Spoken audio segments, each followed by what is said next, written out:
Hello, नमस्कार साथियों। स्वागत है आपका जीके विद राकेश जांगीड़ पर। तो हम आज राजस्थान रोडवेज कंडक्टर के पेपर पर चर्चा करेंगे। इसमें कौन कौन से टॉपिक है, क्या क्या हमारा सिलेबस में है, कितने क्वेश्चन आएंगे, क्या नेगेटिव मार्किंग रहने वाली है, इसके बारे में चर्चा करेंगे। ये पेपर जैसे ऑब्जेक्टिव टाइप क्वेश्चन होंगे इसमें, और 100 क्वेश्चन आएंगे और प्रत्येक क्वेश्चन 1 नंबर का, यानी 100 क्वेश्चन 100 नंबर के ही होंगे। और 2 घंटे पेपर का टाइमिंग है। और इसमें एक सबसे बड़ी बात यह है कि इसमें नेगेटिव मार्किंग किसी भी प्रकार की नहीं है। तो इसमें क्या क्या पाठ्यक्रम में शामिल है ये देखेंगे। तो इसमें के जीके में, जियोग्राफी में स्थिति, क्षेत्र, जिले, और फिर कला संस्कृति में संस्कृति, त्योहार, रीति रिवाज, इतिहास में भौगोलिक परिस्थितियां, मौसम, खनिज, फसलें, वे प्रमुख उद्योग शामिल है। इसके बाद इसमें है यातायात के नियम, जो ट्रैफिक रूल है वो है। इसके बाद इसमें है फर्स्ट एड और आपातकालीन स्थितियां। तो फर्स्ट एड और आपातकालीन स्थितियों में क्या क्या आएगा, इसके कैसे क्वेश्चन आएंगे, पहले कैसे क्वेश्चन आए हैं, उसके बारे में हम डिस्कस करेंगे। इसके बाद में इसमें मैथ है। मैथ में जैसे जोड़ना, घटाना, गुणा, भाग, लाभ, हानि, average, percentage, ratio and profession, ठीक है। और करंट आएगा। इसके बाद इसमें जनरल इंग्लिश है और सामान्य हिंदी है।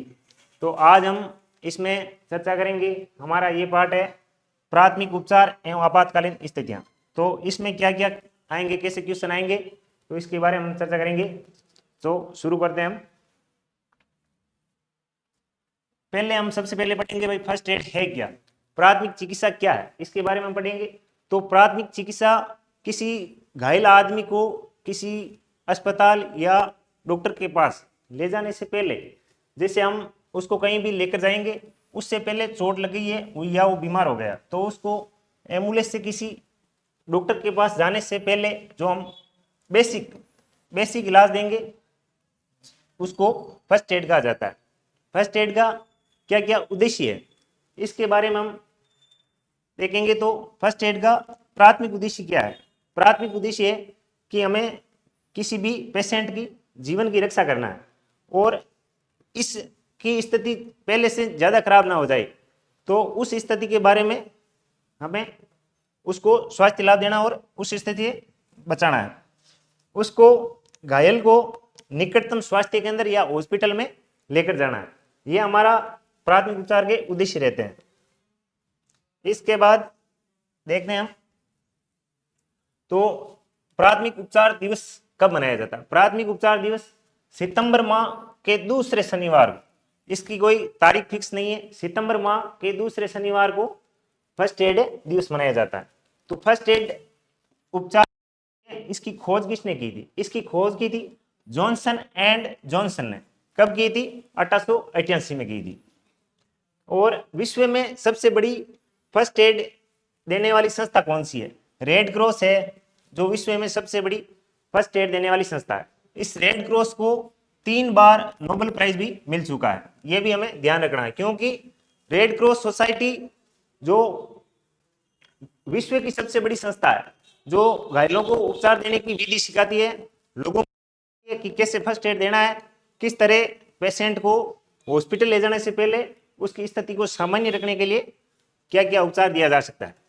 और इस फर्स्ट एड के 3 सूत्र होते हैं, जिसे हम एबीसी कहते हैं, सामान्य एबीसी। एबीसी में जैसे एयरवे यानी उसका वायु मार्ग है उसको खोलना, और उसके बाद है ब्रीथिंग यानी उसको हमें कृत्रिम श्वास देना, और एक है सर्कुलेशन यानी उसको संपीड़न, यानी उसको कृत्रिम सांस देने के लिए हमें उसको संपीड़न या प्रेशर देकर उनको कृत्रिम श्वास देना।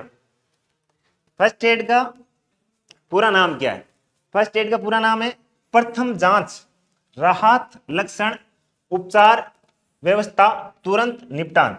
यानी प्रथम जांच है जो उपचार देगी और व्यवस्था का तुरंत निपटान करेगी, ये फर्स्ट एड का पूरा नाम है। एक लुई कुए नाम से एक डॉक्टर थे, जो जर्मन के पहले ऐसे चिकित्सक थे जो ठंडे पानी से फर्स्ट एड देते थे। तो ये भी एक, जैसे हम गांव में कोई भी किसी भी तरह की छोटी मोटी बीमारी हो जाती है या ऐसी आकस्मिक घटना हो जाती है, तो उसको हम किस प्रकार स्थिति को सामान्य रखते हैं या हॉस्पिटल जाने से पहले उसको कैसे सामान्य अवस्था में रखा जाता है, जो भी हम उसको उपचार देते हैं वो फर्स्ट एड ही होता है। तो जैसे कोई एक्सीडेंट हो गया रोड पे, तो उस एक्सीडेंट प्रदाता को अभी तुरंत हॉस्पिटल ले जाने से पहले उसकी स्थिति को सामान्य रखना है। तो हम उसको कोई सहायता देंगे, तो जरूरी नहीं है कि हम वो सहायता दे तो वो सहायता से हमारे बच सके। तो इसके लिए भारत सरकार के सड़क व परिवहन राजमार्ग मंत्रालय ने मई 2015 में एक गाइडलाइन जारी की थी, जो है the Indian good samaritan and by standard protection guideline. इसमें उन्होंने कहा कि कोई भी व्यक्ति जो किसी घायल को फर्स्ट एड देगा और फर्स्ट एड सही नहीं हुआ तो उसके लिए वो उत्तरदायी नहीं होगा। लेकिन इसमें यह भी कहा कि कोई भी डॉक्टर जो फर्स्ट एड देने से मना कर देता है तो उस पर कार्रवाई की जाएगी। तो ये गाइडलाइन कब जारी की गई थी? 2015 में, और ये 12 मई 2015 को पूरे भारत में लागू हो गई थी। इसके बाद हम देखेंगे आगे, जो फर्स्ट एड देने वाला है, फर्स्ट एडर है, उसको फर्स्ट एड देते समय क्या क्या सावधानी रखनी चाहिए। जैसे हमारे इस सिलेबस में लिखा हुआ है प्राथमिक चिकित्सा, प्राथमिक चिकित्सा। तो प्राथमिक चिकित्सा देने वाले चिकित्सक को क्या क्या सावधानियां रखनी चाहिए? तो उसको जरूरतमंद व्यक्ति से पहले सहमति लेनी होगी। जैसे वो मुश्किल अवस्था में नहीं है तो उससे हमें पहले सहमति लेनी होगी कि मैं एक फर्स्ट एडर हूं, मेरा नाम ये है और मैं आपको फर्स्ट एड दे रहा हूं। उसके बाद हमें दूसरी बात ध्यान रखनी होगी कि उसकी गोपनीयता है, उसकी प्राइवेसी है, उसको मेंटेन रखना है, उसको बरकरार रखना है। हम उसकी प्राइवेसी को भंग नहीं कर सकते हैं। ये सब फर्स्ट एडर के द्वारा सावधानियां रखनी होती है, उसकी ये सावधानी बरतनी होती है। और फर्स्ट एड देने के कौन कौन से चरण हैं, जैसे पहले फर्स्ट एड में हमें क्या देना होगा, क्या करना होगा, इसके बारे में हमें पहले, जहां भी ऐसा एक्सीडेंट हो गया या कोई भी क्षेत्र है जहां पे दुर्घटना हो गई है तो उस क्षेत्र को सुरक्षित बनाना है। सुरक्षित बनाने के बाद हमें पेशेंट की स्थिति जांचनी है कि पेशेंट की स्थिति कैसी है, पेशेंट किस अवस्था में है, मुश्किल है या अमुश्किल है, पेशेंट को कितना होश है, पेशेंट के कितना ब्लड आ रहा है, वो सारी स्थिति हमें जाननी है। वो जानने के बाद हमें वहां पे मांग करनी है, भाई फर्स्ट एड, मैं एक फर्स्ट एडर हूं, मेरा नाम ये है और हमें ये करना है। तो उसमें हमें एम्बुलेंस को कॉल करना होगा, फायर ब्रिगेड को कॉल करो या पुलिस को कॉल करके हमें सहायता मांगनी होगी। और उसके बाद हमें हमारा जो भी हमें फर्स्ट एड देना है वो काम शुरू करना चाहिए। उसके बाद हम देखेंगे आगे, जो भी ऐसा व्यक्ति हो गया है, गंभीर रूप से घायल हो गया है या वो एक्सीडेंट में और कुछ हो गया, बेहोश हो गया है, उबकाई महसूस कर रहा है या चेतन अवस्था में है, तो उसको हम खाने के लिए या पीने के लिए ऐसी कोई भी चीज नहीं देनी चाहिए। लेकिन एक और है, क्योंकि डिहाइड्रेशन, ये डिहाइड्रेशन क्या है, किसी आदमी को पानी की कमी से वो बेहोश हो गया है तो उसको हम पानी दे सकते हैं पीने के लिए, उसमें मना नहीं है। बाकी पेशेंट बेहोश हो गया तो उसको हम किसी भी प्रकार की खाने की चीज नहीं दे सकते। इसमें हाइपोथर्मिया, हाइपोग्लाइसिक और शॉक डिहाइड्रेशन, जैसे डिहाइड्रेशन में हम खाने को दे सकते हैं, पीने को दे सकते हैं, इसके अलावा इसमें नहीं दे सकते हैं। जैसे हाइपोथर्मिया क्या है, इसमें शरीर में तापमान है जो एकदम सामान्य से कम हो जाता है, इसमें हम पेशेंट को खाने को कुछ नहीं दे सकते। और इसके बाद हाइपोग्लाइसेमिक, ये जो डायबिटीज का रोगी होता है उसकी शर्करा की मात्रा एकदम कम हो जाती है तो उसको भी हमें खाने को कुछ नहीं देना है। ये चीजें जो फर्स्ट एडर को ध्यान रखनी होती है। उसके बाद में डिहाइड्रेशन, यानी शरीर में पानी की कमी हो जाती है, ठीक है। इसके बाद हम आगे देखेंगे, भाई एक फर्स्ट एडर है तो वो कब अपनी प्राथमिक चिकित्सा देना बंद कर सकता है, क्योंकि वो लगातार तो दे नहीं सकता, या वो एक कौन सी स्थिति होगी उसके बाद उसको कोई भी तरह का फर्स्ट एड नहीं देना है।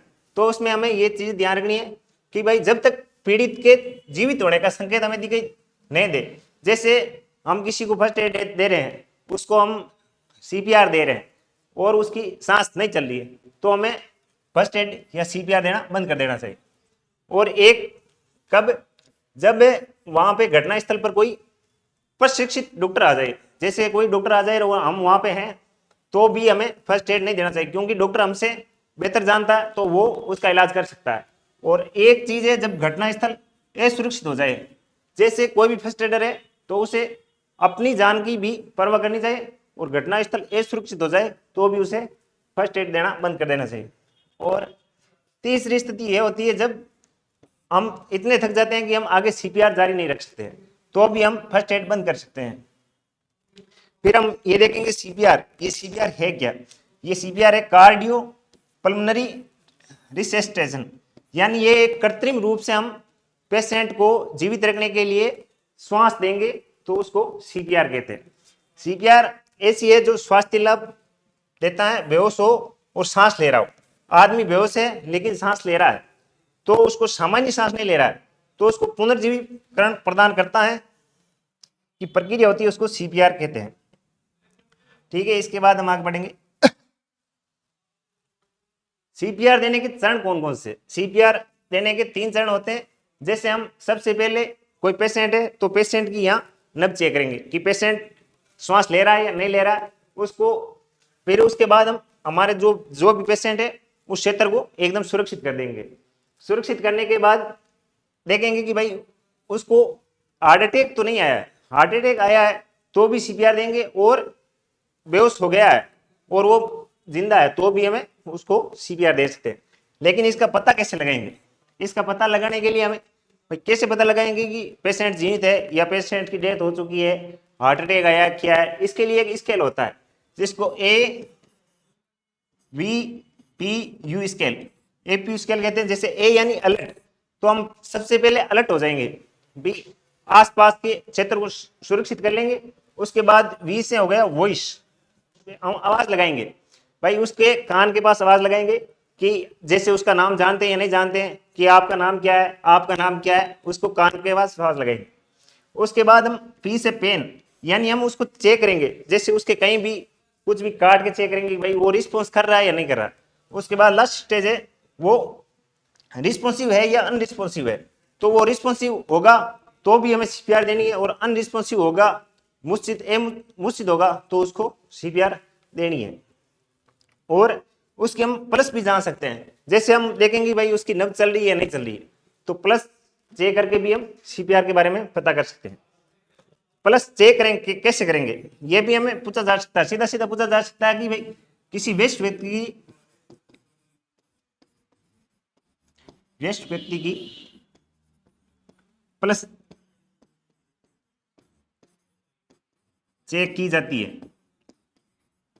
इससे रोडवेज कंडक्टर में 10वीं का सिलेबस है, एकदम सामान्य क्वेश्चन आएंगे। लेकिन जो ये पार्ट है यातायात नियम और फर्स्ट एड का, तो इससे सर्वाधिक क्वेश्चन आने की संभावना है, क्योंकि एक परिचालक का काम यही होता है कि उसके सामने ऐसी कोई आपातकालीन स्थिति आ गई है तो वो क्या लोगों के जीवन बचा सकता है या नहीं बचा सकता है। तो व्यस्त व्यक्ति होगा तो उसको हम 2 अंगुलियों से फॉर्मेल प्लस चेक करेंगे। फॉर्मेल ये नाड़ी होती है, यहाँ से हम इसको ऐसे पकड़ेंगे और चेक करेंगे कि उसकी नब्ज चल रही है नहीं चल रही है। और यदि बच्चा है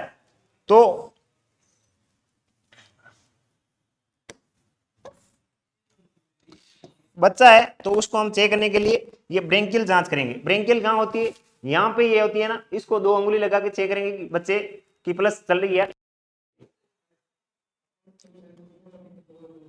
इसके बाद ये प्रक्रिया करने में टाइम कितना लगेगा इसको देखेंगे।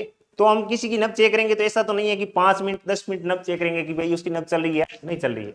तो ये टाइम सामान्य 5 से 10 सेकेंड का टाइम है जिसमें हम चेक कर लेंगे कि भाई नब्ज चल रही है नहीं चल रही है। और पीड़ित के तरफ से कोई तरह की प्रतिक्रिया नहीं मिलेगी तो हम उसे तुरंत सीपीआर देना शुरू कर देंगे। और एक है ये अमेरिकन हार्ट एसोसिएशन, इसने सीपीआर के 3 चरण बताए कि भाई सीपीआर कैसे देनी है। तो सीपीआर में सबसे पहले क्या करना, उसके बाद क्या करना। तो उन्होंने बताया पहले सबसे पहले सी कंप्रेशन, यानी उसको संपीड़न, उसकी हम छाती को दबाएंगे, उसकी छाती को एक निश्चित तरीके से इस तरह हम हाथ बंद करके उसको दबाएंगे। और उसके बाद है एयरवेल, एयरवे यानी उसका वायु मार्ग खुला है या बंद है, उसको चेक करेंगे। एयरवे यानी वो श्वास ले रहा है या नहीं, तो उसको हम चेक करेंगे। और उसके बाद ब्रीथिंग यानी वो सांस नहीं ले रहा, तो हम अपने अंदर श्वास भरेंगे और उसको कृत्रिम श्वास देंगे। ये संपीड़न है जो ब्लड प्रेशर को पुनः शुरू करता है, ठीक है। और देते कैसे हैं, सीपीआर देते कैसे हैं, जैसे अभी हमने बताया कि हम उसकी छाती पर इस तरह हाथ करके दबाव डालेंगे और लगातार उसको सीपीआर देंगे। आगे देखते हैं सीपीआर देने के लिए हमें करना क्या होगा। तो सीपीआर देने के लिए हमें पहले किसी व्यक्ति है तो उसको एक ठोस सतह पर लिटा देंगे, पीठ के बल लिटा देंगे। पीठ के बल लिटा के हम अपने हाथ की उरस्ती को निचले हिस्से पे रखेंगे, जैसे इस तरह रखेंगे। उरस्ती ये निचले हिस्से पे रख के इस तरह रखेंगे और दूसरे हाथ को पहले हाथ पे रख के दोनों हाथों की अंगुलियों को जोड़ लेंगे, ठीक है। जोड़ने के बाद हमारी कोहनी को सीधी रखेंगे और हाथ सीधे ऊपर कंधों के ऊपर रखेंगे, ठीक है। और यदि पीड़ित वयस्क और बच्चा है तो हम 2 इंच यानी 5 सेंटीमीटर तक सीधा उसकी छाती पर दबाव डालेंगे। और लेकिन इसमें हम क्या करेंगे, 2.4 इंच यानी 6 सेंटीमीटर से ज्यादा दबाव नहीं डाल सकते। 5 सेंटीमीटर तक उसकी छाती पर दबाव डालेंगे। और शरीर को हम कितने डिग्री कोण पर रखेंगे, 90 डिग्री के कोण पर झुका के रखेंगे। ये भी हमें ध्यान रखना है कि शरीर को कितने डिग्री के कोण पर हमें झुका कर रखना है। ये सीधा सीधा क्वेश्चन आएंगे कि सीपीआर देते वक्त शरीर को कितने डिग्री के कोण पर रखना होता है। लेकिन जब पीड़ित बच्चा है तो उसको सीपीआर देने के लिए हम 2 से 8 वर्ष का बच्चा है तो उसको सीपीआर देंगे तो हम दोनों हाथों का काम नहीं लेंगे, उसको एक हाथ से सीपीआर देंगे। और 2 से छोटा बच्चा है उसको सीपीआर देने की जरूरत पड़ गई तो हम उसको सिर्फ 2 अंगुलियों इस तरह उनको इसी 2 अंगुलियों की तरह सीपीआर देंगे, ठीक है। और पूरा शरीर का पूरा वजन का इस्तेमाल भी हम सीपीआर देते वक्त छोटे बच्चे पर नहीं करेंगे। तो सीपीआर देने में जैसे ये भी पूछ लिया जाएगा कि सीपीआर देने की दर क्या है। सीपीआर हम कंप्रेशन देंगे लगातार कितना दे सकते हैं, ऐसा तो नहीं है कि हम लगातार दे सकते हैं। तो उसकी स्पीड क्या होगी, 100 से 120 बार दबाव डालना। जैसे 100 से 120 बार उसके बीच में दबाव डालना। ये सीधा सीधा क्वेश्चन आ सकता है कि सीपीआर देने की दर क्या होती है। सीपीआर की दर 100 से 120। और फिर है इसके बाद में वायु मार्ग। तो वायु मार्ग खोलना है, जैसे एयरवे खोलना है तो उसको किस तरह एयरवे को हमें खोलना है, इसके बारे में बात करेंगे। तो इसमें 2 तरह की विधि होती है। एक होती है हेड टिल्ट, चिन लेफ्ट। हेड टिल्ट यानी हेड या ऊपर करना और चिन लेफ्ट, और चिन को लेफ्ट करना, ठीक है। और इसके बाद दूसरी है जो थ्रस्ट मैनुअर विधि। जो थ्रस्ट यानी उसका मुंह का जबड़ा है जो खुला है तो बंद है तो उसको खोलना। और कोई आदमी है जो सड़क दुर्घटना से पीड़ित हो गया है या उसको एक्सीडेंट में वो बाइक से गिर गया है और भी किसी तरह की सड़क दुर्घटना में वो घायल हो गया है तो उसको एयरवे खोलने के लिए हमें जो थ्रस्ट मैनुअर विधि काम लेंगी, क्योंकि उसका बाइक से एक्सीडेंट होगा तो उसका जबड़ा तो पूरी तरह से बंद हो जाएगा। उसको एयरवे खोलने के लिए हमें जो थ्रस्ट मैनुअर विधि काम में लेंगे, ठीक है। इसके बाद हम आगे देखते हैं। ये 3 नंबर थी हमारी ब्रीथिंग। ब्रीथिंग क्या है, तो व्यक्ति के लिए श्वास लेंगे। पहले हम अपने अंदर श्वास भरेंगे और उस श्वास को उस व्यक्ति को कृत्रिम रूप से देंगे। इसमें क्या है कि हम अपने अंदर एक गहरी श्वास लेंगे और पीड़ित के नाक के दोनों छिद्र को बंद कर देंगे और बंद करके अपने मुंह से उसके मुंह में कृत्रिम सांस को छोड़ेंगे। और ये देने का अनुपात क्या है, जैसे हम कितनी सांस लगातार दे सकते हैं। तो इसके लिए एक मानदंड तय किया है, ILO-CR ने एक मानदंड तय किया है जो 15:2 है छोटे बच्चों के लिए। जैसे छोटा बच्चा है उसको हम लगातार 15 सांस देंगे, उसके बाद हम एक छोटा ब्रेक लेंगे, उसके बाद वापस 15 सांस देंगे, ठीक है। 15 में 2 बार होगा। और जो आदमी वयस्क है उसके लिए इन्होंने मापदंड तय कर रखा है 30:2। एक ये होती है सीपीआर देने की एक मशीन होती है, उसको कहते हैं MBLU, artificial manual breathing unit. ये सीपीआर देने की एक मशीन होती है जिसमें हवा भरी जाती है और उसके पेशेंट के मुंह पे लगा के हवा को छोड़ा जाता है, ठीक है। सीपीआर देने के लिए आदमी कोई भी आदमी है जो घायल हो गया है, एक्सीडेंट हो गया, तो उसके 2 मिनट के भीतर भीतर हमें सीपीआर की सारी ये प्रक्रिया शुरू कर देनी है। इसमें हम जो APU स्केल है इसको पूरा करते हुए 2 मिनट में इस सारी प्रक्रिया शुरू कर देनी। और एक ये ध्यान रखना हमेशा सीपीआर देते वक्त दबाव है जो ऊपर से नीचे की ओर डालना है, ऐसा नहीं है कि दबाव नीचे दो ऊपर नीचे की ओर दबाव को डालना है, ठीक है। इसके बाद आगे देखेंगे, ये 30 बार संपीड़न के पश्चात 2 बार मुंह से सांस देंगे। 30 बार हमने उसकी छाती को प्रेस कर दिया, उसके बाद 2 बार मुंह से सांस देंगे। ये अभी अनुपात बताया था, ये वेस्ट के लिए तो 30:2 और बच्चों के लिए 15:2। बच्चों को 15 बार छाती को कंप्रेस कर दिया, उसके बाद 2 बार हम कृत्रिम श्वास देंगे, ठीक है। और ये स्पीड क्या है, तो 100 संपीड़न प्रति मिनट और 30 संपीड़न, ठीक है। 120 से अधिक नहीं करना है, यानी 30 मिनट में हमें 100 और 120 के बीच ये आंकड़ा रखना है। ये सीपीआर देने का एक आंकड़ा है जो 100 से 120 के बीच में, ठीक है। इसके बाद सीपीआर से संबंधित कुछ शब्दावलियां हैं, ये क्या क्या है, इसका फुल फॉर्म क्या है, इसके बारे में हम देखेंगे। तो इसमें एक है ये BLS क्या है, बेसिक लाइफ लाइफ सपोर्ट, ठीक है। इसके बाद में एक ACLS क्या है, एडवांस कार्डियक लाइफ सपोर्ट। ये एडवांस कार्डियक है और ये बेसिक लाइफ सपोर्ट है, ठीक है। इसके बाद में एक AH है, अमेरिकन हार्ट एसोसिएशन, ठीक है।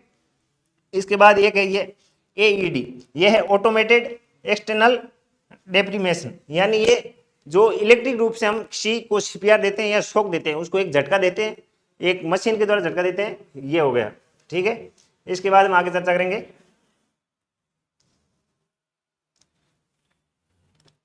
सीपीआर देने के लिए कौन कौन सी स्थिति हो सकती है। एक तो किसी आदमी को हार्ट अटैक आए, हार्ट अटैक कब आएगा, जब उसके ब्लड सर्कुलेशन में किसी भी प्रकार की बाधा होगी तो उसको हार्ट अटैक आ सकता है, ठीक है।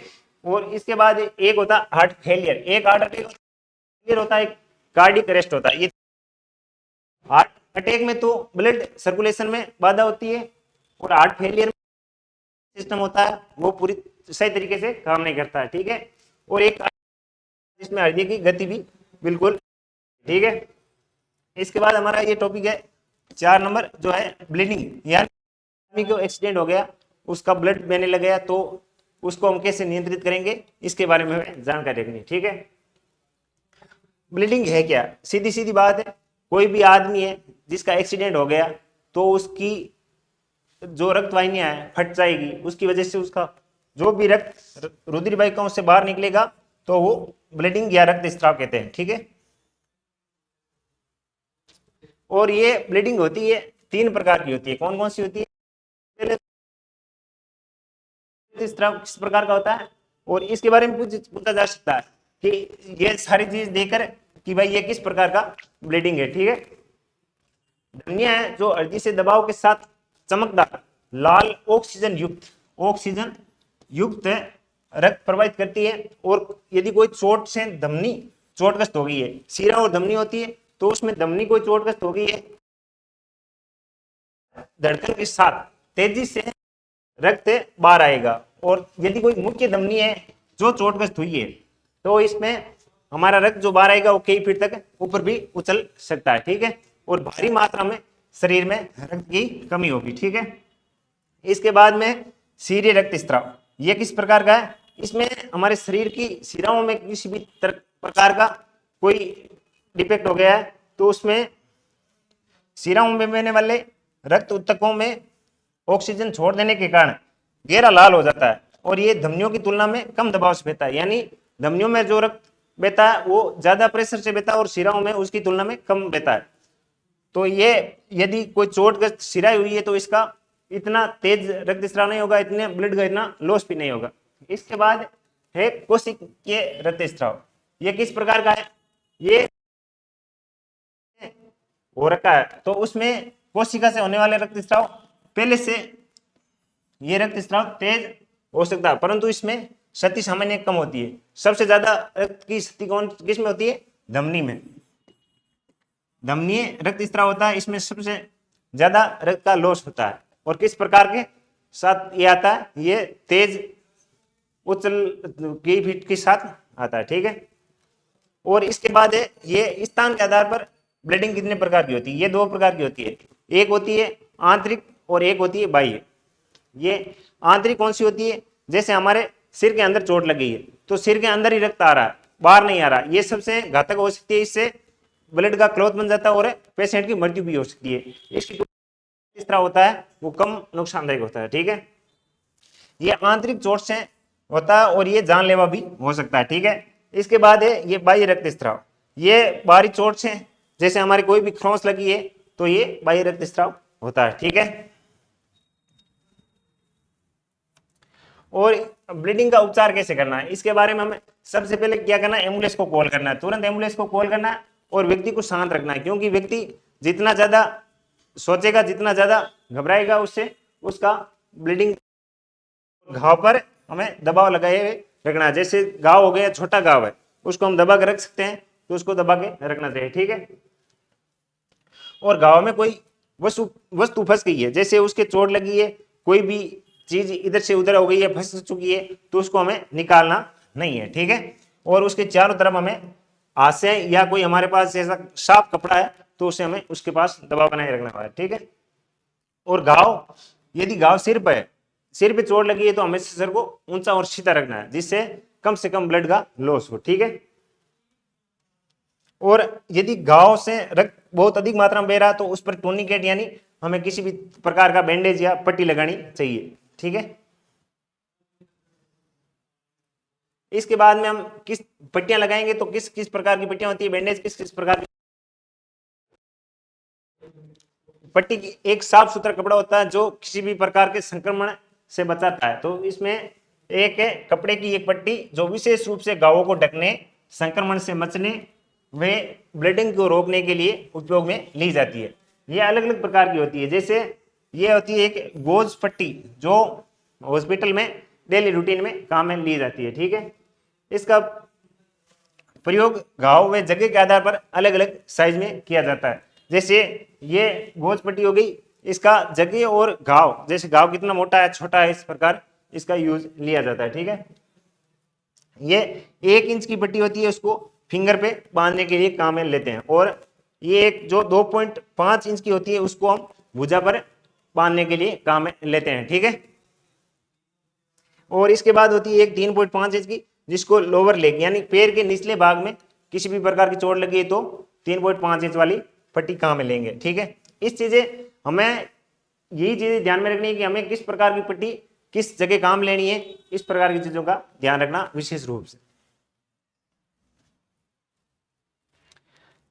और 6 इंच की जो पट्टी होती है, चौड़ी पट्टी होती है, ये किसी भी प्रकार में छाती में घाव लग गया है तो, और थिंग्स और टंक में घाव लग गया है तो 6 इंच वाली पट्टी काम में लेंगे। और 2 नंबर की पट्टी होती है लोचदार पट्टी, ये मजबूत संपीड़न के लिए, जैसे कहीं भी हमें अधिक मजबूती से उसको दबा के रखना है तो उसके लिए लोचदार पट्टी को काम में लेंगे, ठीक है। फिर होती है क्रैंच पट्टी, ये मामूली मोच आ जाती है, पग में मामूली मोच या हाथ में मामूली मोच आ जाती है तो उसमें क्रैंच पट्टी काम लेते हैं। और फिर होती है यूलर पट्टी, ये इलास्टिक पट्टी होती है, और जो खिलाड़ी होते हैं तो ये इस प्रकार के शरीर में किसी भी प्रकार का इन्फेक्शन झटका ना लगे इसके लिए ये रखते हैं और खेल गतिविधियों में काम में लेते हैं, ठीक है। और पट्टी बांधने के कौन कौन से तरीके होते हैं इसके बारे में भी हमें विशेष रूप से ध्यान रखना पड़ेगा, ठीक है। एक होती है गोलाकार पट्टी, जैसे इसको इस रूप से बांधते हैं, ठीक है। एक होती है आटाकार पट्टी, जैसे आटाकार पट्टी हमारे यहाँ चोट लगी है तो इसको 8 के आकार में बांधने वाली पट्टी आटाकार की पट्टी होती है, ठीक है। एक होती है रिवर्स सर्विल पट्टी और एक होती है साइका पट्टी। साइका पट्टी होती है जिसको जोड़े होते हैं, उस जोड़ों को बांधने के लिए इसको काम में लेते हैं, ठीक है। ये होती है केप लाइन पट्टी। केप लाइन पट्टी ये बैंडेज है जो सिर पे चोट लग जाती है तो उसको केप के रूप में बांधते हैं, ठीक है। इसके बाद में आगे देखेंगे, एक होती है सर्पिल पट्टी, जो सर्पिल आकार होती है इस हिसाब से उसको बांधा जाता है, ठीक है।